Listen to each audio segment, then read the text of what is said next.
আগামী দিনে একটা অন্তর্বর্তীকালীন সরকার এদেশে গঠন হচ্ছে, আপনাদের অবশ্যই অবগত আছেন। এই অন্তর্বর্তীকালীন সরকারের মাধ্যমে দেশ পরিচালিত হবে।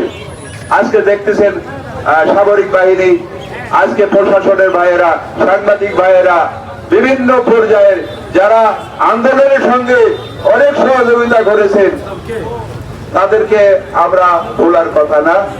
যাই হোক, আমি প্রশাসনের ভাইদেরকে, আমার পূর্ববর্তী বক্তা আব্দুল সালাম যে কথাটা বলেছে, আমি বলতে চাই, আপনাদের উপরের নির্দেশে আপনারা যা করেছেন, আমরা আমাদের দল ক্ষমার দৃষ্টিতে দেখবে।